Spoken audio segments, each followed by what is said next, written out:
মালিক জিজ্ঞাসা করে প্রতিদিন, বান্দা কি কারণে আমাকে ছেড়ে দিলা? হ্যাঁ,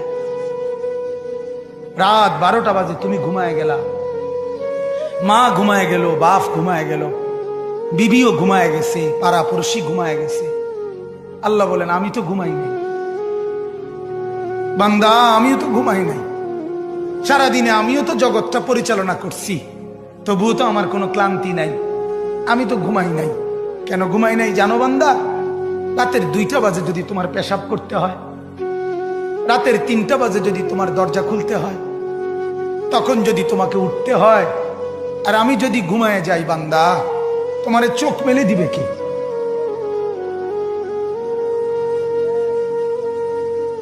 এই বাপ, চোখ মেলে দিবে কি?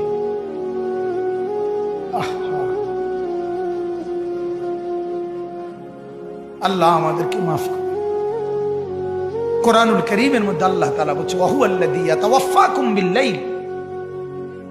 কোরআনে আল্লাহ বলে, বান্দা শোনো, প্রত্যেকটা মানুষকে রাত গভীরে যে ঘুম আমি দেই, সেটা ঘুম না, আমি ওয়াফাত দেই, আমি মূলত মৃত্যু দিয়ে দেই। আবার আমি দয়া করে একটা নির্দিষ্ট সময় পরে চূড়ান্ত মৃত্যু দেব বলে আমি আবার সেই হায়াত সকালবেলা যখন জাগতে শুরু হয় তখন আমি ফিরে দিই আল্লাহ।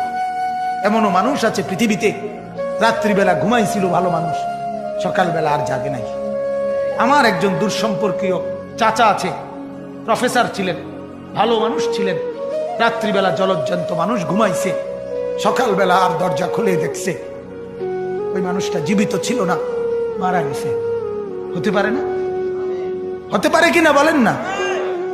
তাইলে বছরের পর বছর, মাসের পর মাস, এই বাপ, বাহিরের কারো চিন্তা করে বাদ দেন। আপনারা যারা বসছেন, আপনাকে বলছি, আপনি কষ্ট করে বসছেন, রাতের 12টা বাজে, রাতের 12টা বাজে, এত কষ্ট করে বসছেন, বিনিময়ে একটু ভাবেন, একটু ভাবেন, অনুরোধ আমার, একটু ভাবেন।